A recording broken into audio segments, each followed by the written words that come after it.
Today we're going to talk about counting the third page of Clair de Lune by Debussy. This counting can get a little bit complicated just because there are generally 3 melodic lines on this page. Luckily, sometimes they match up and it makes it a little easier, but sometimes they don't. Well, let's start with the first measure of page 3. This is measure 29. Now the left hand is easy, just all 16th notes. No big problem, all the same. But the right hand is a little different. As you recall, this is 9/8 time signature, 9 beats per measure, with 8th note getting 1 beat. So the right hand, the two melodic lines in the right hand match for the first measure, so that makes things easier. So you start off with a quarter note. So that's going to be 2 beats, then an 8th note, and then a dotted quarter, which is 3 beats. And then we have another quarter, 2 beats, and then an 8th. So the whole measure sounds like this, and I'm going to count as I play it. 1, 2, 1. To remember, I'm in flats now, not sharps. Okay, here we go. Let's start again. 1, 2, 1. 1, 2, 3. 1, 2, 1. So all together, 2 plus 1 plus 3 plus 2 plus 1 makes 9. That's the 9 beats of the measure. Next measure. We start off with both melodic lines in the right hand matching, but it does split off towards the end. So let's start off here. We have 8th notes, which gets 1 beat. Next one is also an 8th note, and then the next one 8th note. So 3 8th notes together. And then there's a dotted quarter, which would get 3 beats. And meanwhile, the lower part, the lower melodic line, splits off. So while this is technically continuing on, practically speaking, you would let the pedal continue it, while the lower melodic line does 8th note, 8th note, dotted 8th note, and dotted 8th note. So what is a dotted 8th note? If an 8th note gets a beat, a dotted 8th note would get 1.5 beats. So we had, at the beginning of the measure, we had the 8th note, 8th note, 8th note. That's 1, 1, 1. And then we have the dotted quarter, but now we're going to go to the melodic line, 8th note, 8th note, dotted 8th note, dotted 8th note. So the whole measure sounds like this.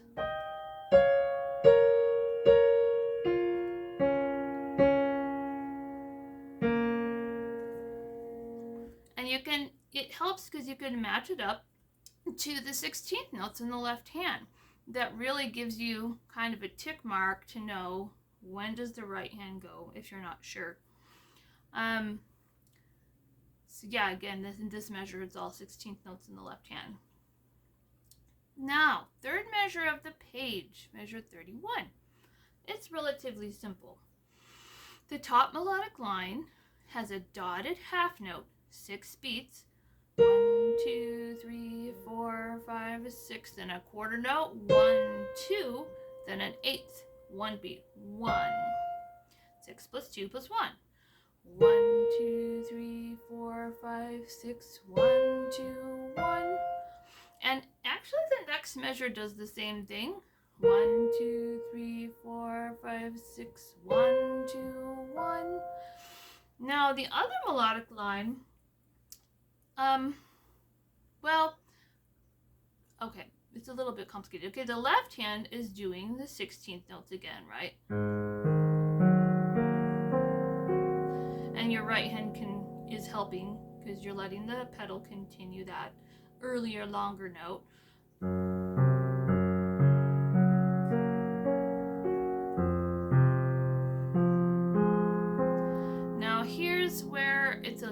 little tiny bit different. All the rest were 16th notes, but when you get to the last note, it's an 8th note. It gets one full beat. And then the right hand's also playing those two 16th notes.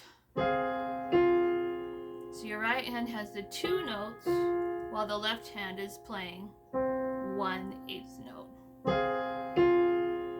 So all together this measure, let's do that part. Now remember, each of these is technically a half a beat.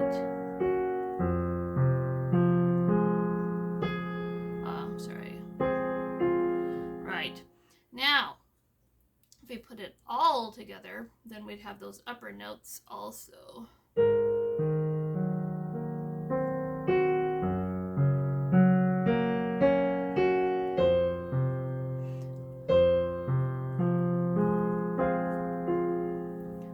Now this next measure, exactly the same thing.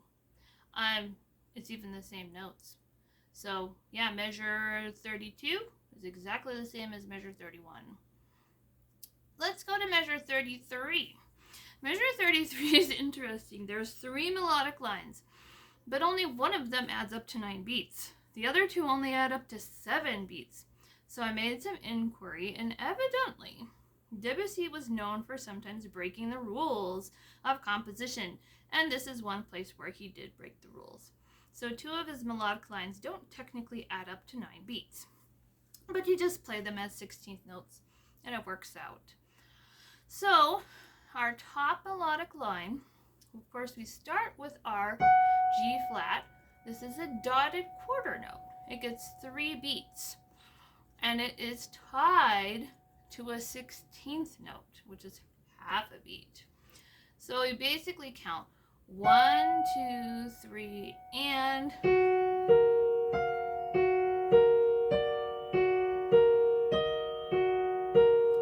that's the end of the measure. Now we also have technically this was the top melodic line. 2, 3, 1, and then you have the top notes are written as 8th notes in addition to being 16th notes for the middle melodic line, but really honestly, it's best just to not worry about that and just play it as the 16th notes for the middle melodic line, because it doesn't add up to 9 beats anyway, so don't worry about it. Just play the 16th notes. I suppose if you were a grandmaster pianist, you could probably make something out of it, but most of us, we should just play the 16th notes. Now we have the left hand. It's 16th notes. Technically, again, there is another one of those weird melodic lines. It starts with a dotted quarter in the bottom, and then you'd have the 8th notes following the G, right? But it doesn't add up to 9 beats. So just play the 16th, because this lowest E flat, it is also the first 16th note for the middle melodic line.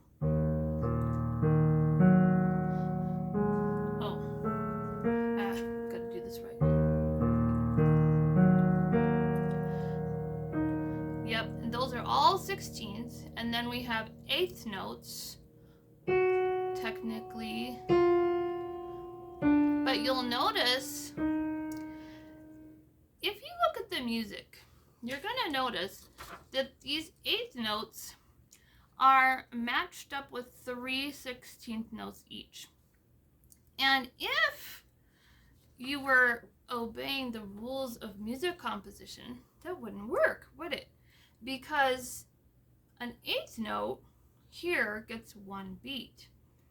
So 3 16th notes would actually be a beat and a half, right? And so they don't actually technically match. So what you basically have to do is the technical 8th notes in the left hand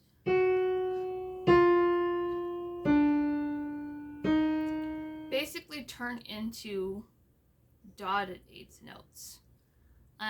Because you're just playing them against the 3/16th note groups in the upper hand. Oh, that's a G.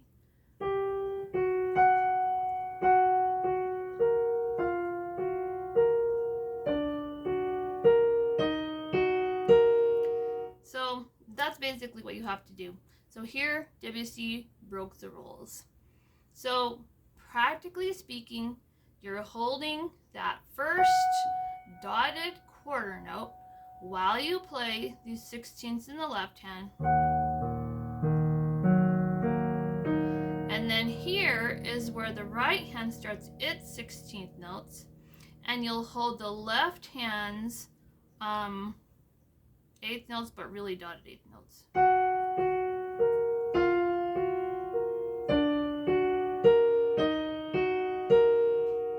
There we go. Now, measure 34. There is the top line of the melody, that B flat. It is a dotted half note. So get 6 beats. 1, 2, 3, 4, 5, 6. Then the A flat is a dotted quarter note. It gets 3 beats. 1, 2, 3. Now, the middle melodic line is 16th notes. So we have our left hand playing and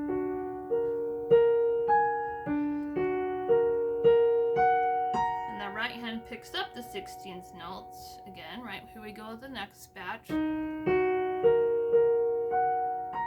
then the next one.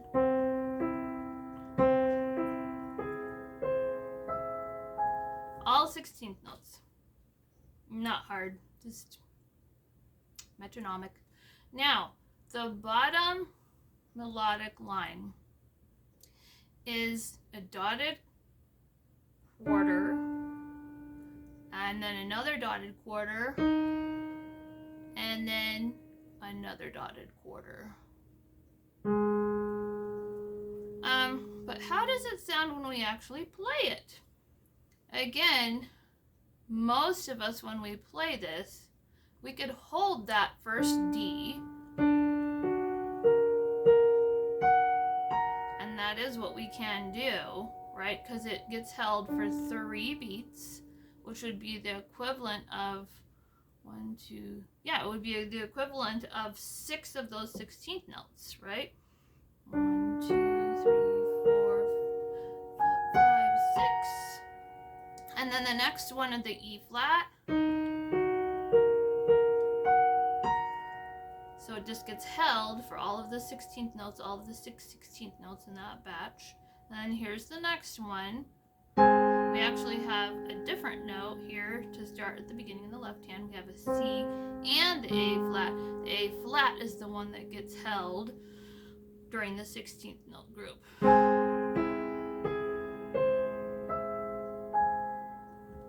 So there we go. There's that measure. Measure 35. Top melodic line. We have some chords. We have the F and the A flat. It's a dotted half note. We've seen this melody or this rhythm before. 1, 2, 3, 4, 5, 6, followed by a quarter note. 1, 2, and then an eighth 1. So all together, 1, 2, 3, 4, 5, 6, 1, 2, 1.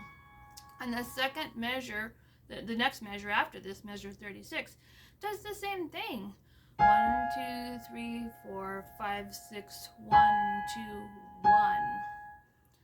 Now, the middle melodic line is 16th notes.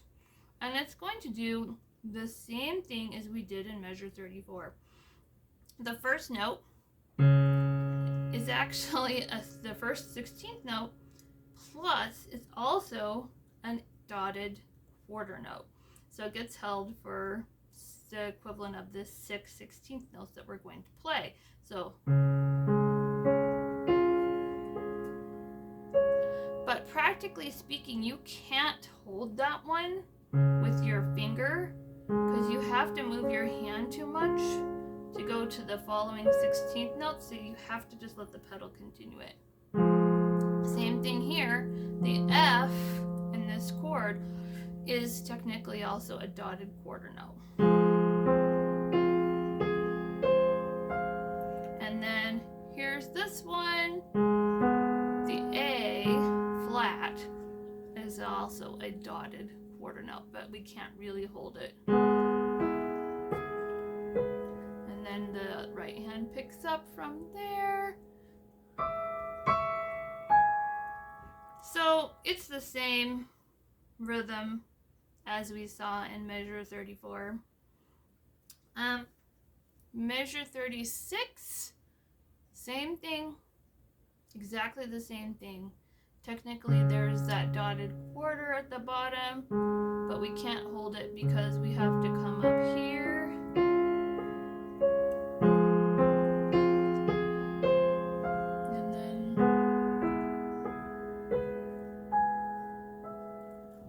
And then the right hand we already know is the same. 2, 3, 4, 5, 6, 1, 2, 1. Okay, now we come to the key change. We now have 4 sharps instead of 5 flats. We continue with the multiple melodic lines. In measure 37, we start with the C sharp, and it's at the same time a quarter note and also a dotted 8th note. Now, if you just did the quarter note and did the top melodic line, it would sound like this. 1, 2, followed by an 8th. 1, 1, 2, followed by an 8th. 1, 1, 2, followed by an 8th. 1. But again, when we actually play it, it's different. It's all these notes that actually are written as 2 things.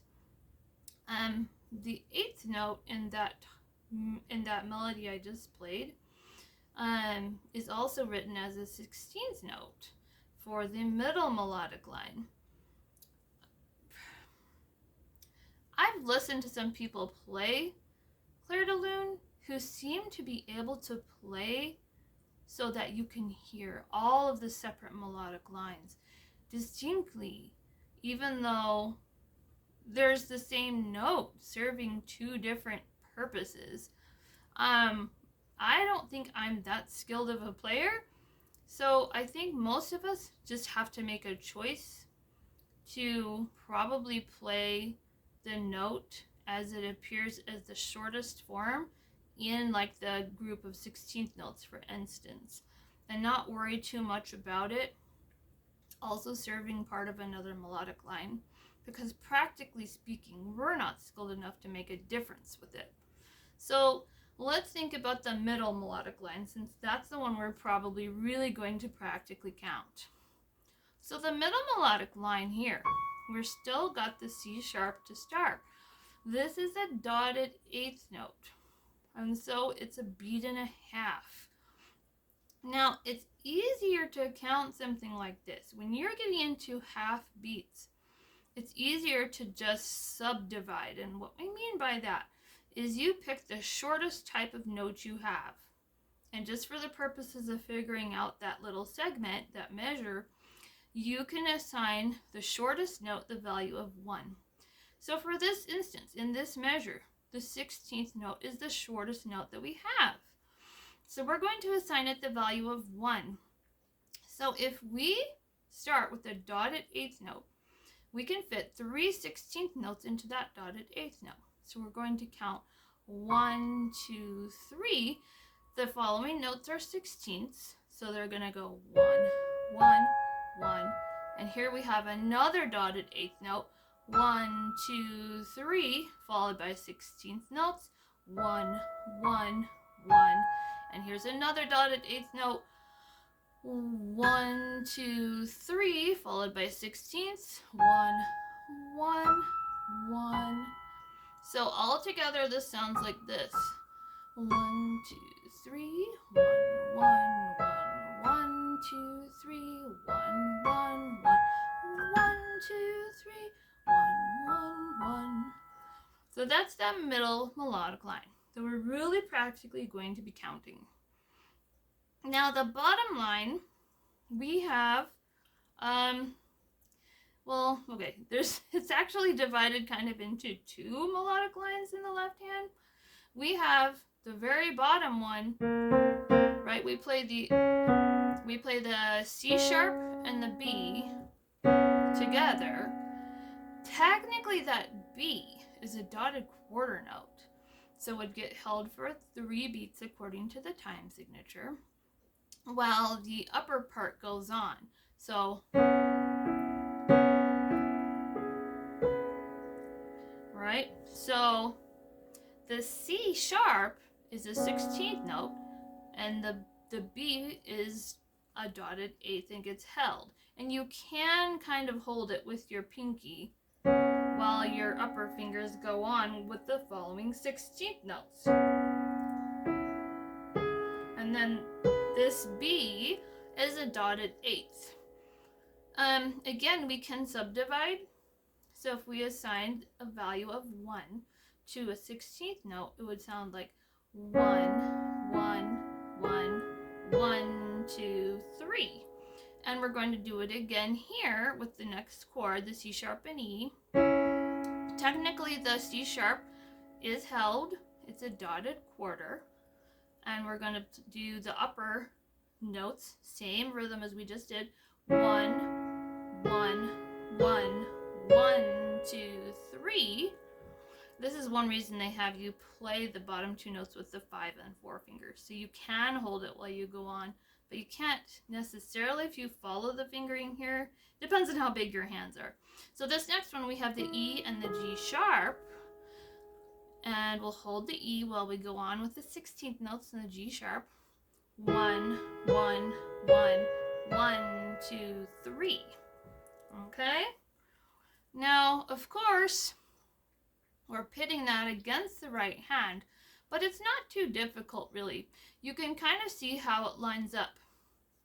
Take a look at this. We have the 3/16 notes here against the dotted 8th in the right hand. And then we have 3/16 notes in the right hand against the dotted 8th in the left. So you can kind of see how it goes back and forth between the dotted 8ths and 16ths and which hand has which. Now you can hear that when you play it. So let's listen to that. And then we got this next part. And the next part here.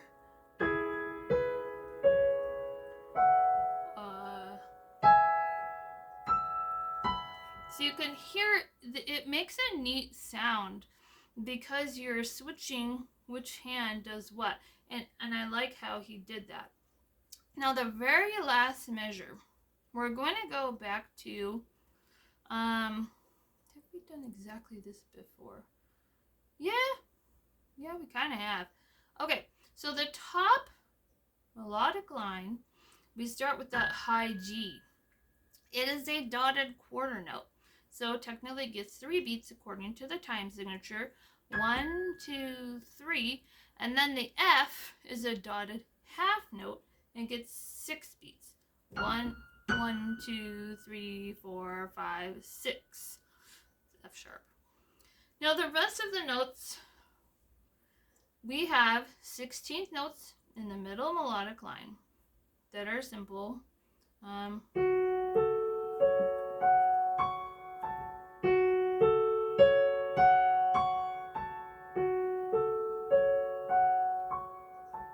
And they're all the same, which you might not realize until you start taking apart the melodic lines. Now, technically also there's a lower melodic line. That first G sharp is also serving as a dotted quarter note. So it'd be like 1, 2, 3. Oh, so that's a G sharp, sorry. 1, 2, 3. And then the next one, the F sharp, is also a dotted quarter. 1, 2, 3. And then the E. 1, 2, 3. Another dotted quarter. Of course, that same note is also the first in the series of 16th notes for the middle melodic line. So practically speaking, what do we do here? We can kind of hold it, and you kind of naturally want to do that. At least I do, even when I'm not even thinking about it actually serving as a lower melodic line with a longer note. I kind of want to hold it because it sounds nice, right? We like that sound of continuing that note against the rest.